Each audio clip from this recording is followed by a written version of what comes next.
Hey guys, what I thought I'd do here real quick. I was, well, quite literally, writing myself some notes. I'm getting ready to do the whole TV portion calibration series and get along with that pretty much sooner than later.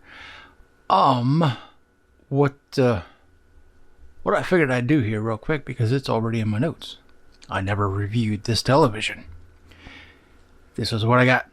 The NANO90 65-inch. I am very happy with it. These guys clearly are, pretty damn happy with it. If anybody out there is on the fence and needs something right now, and you don't want to spend, buku bucks. You just want to get something that's just good and will last you for a while, and is a little bit future proof without spending a shit ton of money. This is still one of your best bangs for the buck. I don't think you can beat it, literally for the money. I paid, I think it was $1,100 when I bought it. It's now you can get it for $900. Yeah, you can get it for $900 frickin' dollars. The same thing, the same 65-inch TV, $900. If you gotta, you gotta throw your tax in there. I mean, if you live in one of those states, but with tax, I mean, you're out the door for $1,000, right? I mean, it's just less than $1,000. It's a good place to park $1,000 if you're waiting on new tech to finally hit the market, like I am. Well, most of us are, I think. The micro LEDs, the mini LEDs. Finally, we got mini LEDs. They're coming. Samsung's starting to dick around with that.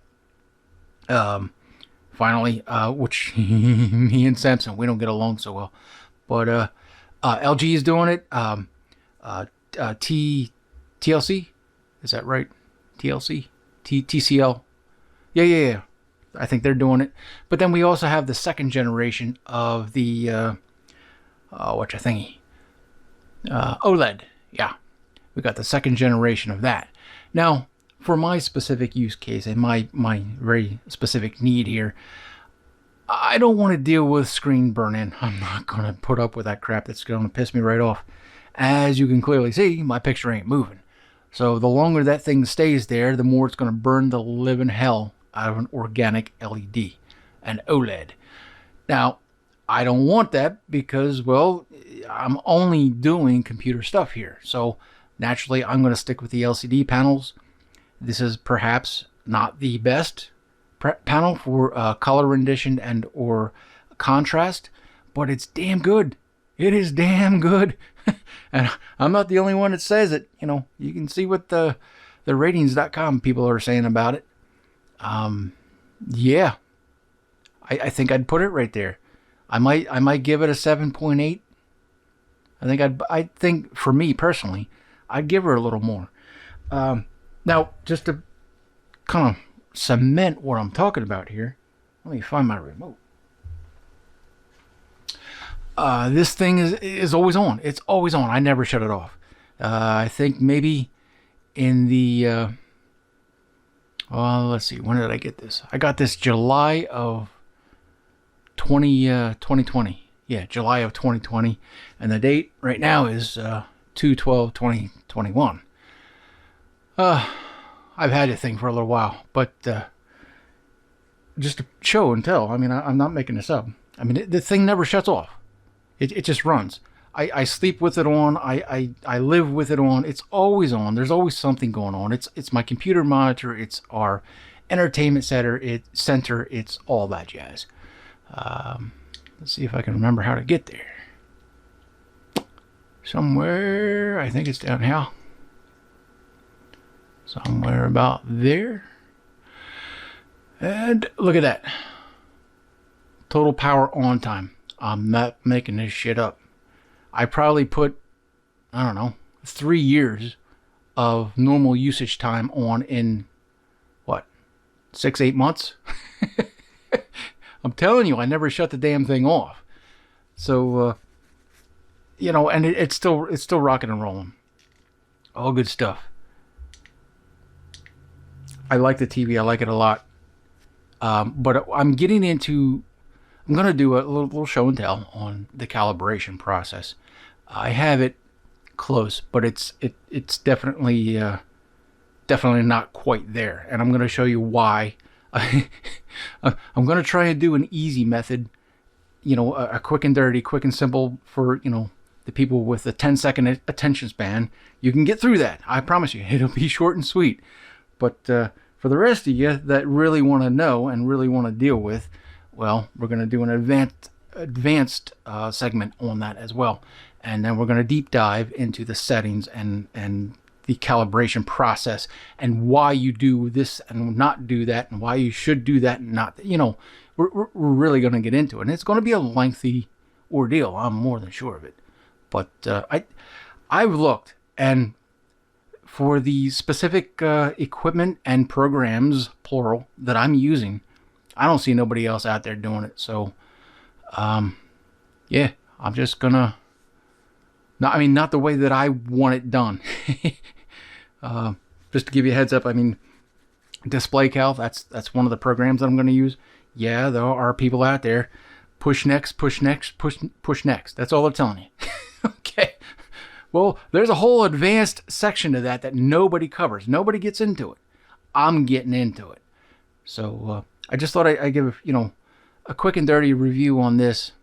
I mean, seriously, if you got $1,000 and you need a TV, this is an excellent place to park.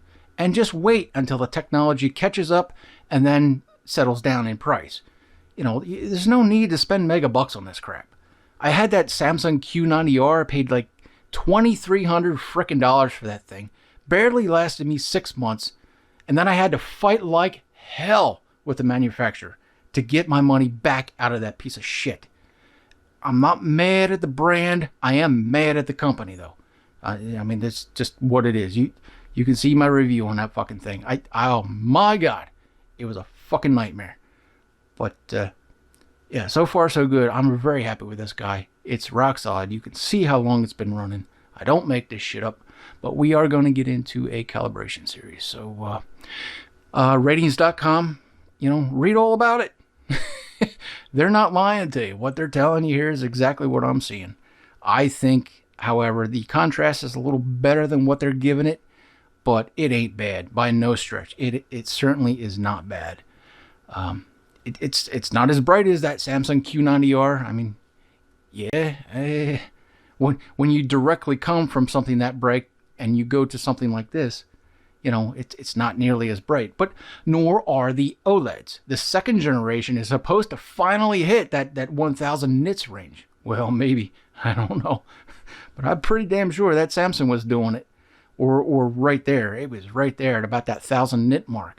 So, yeah, if you got a current OLED, well, you're not getting 1000 nits either. So this looks just like an OLED. I swear to God, it makes no sense, I'm sure, but if you saw this side by side with the C series of the LG OLED C series, if you saw this side by side doing the same demo, playing the same thing simultaneously, you'd be very hard pressed to see any difference at all. They are that close. So I mean, the only thing that you know stands out really is not the brightness, it's the blackness, and it doesn't stand out much. This thing is very, very capable of getting pitch freaking black. But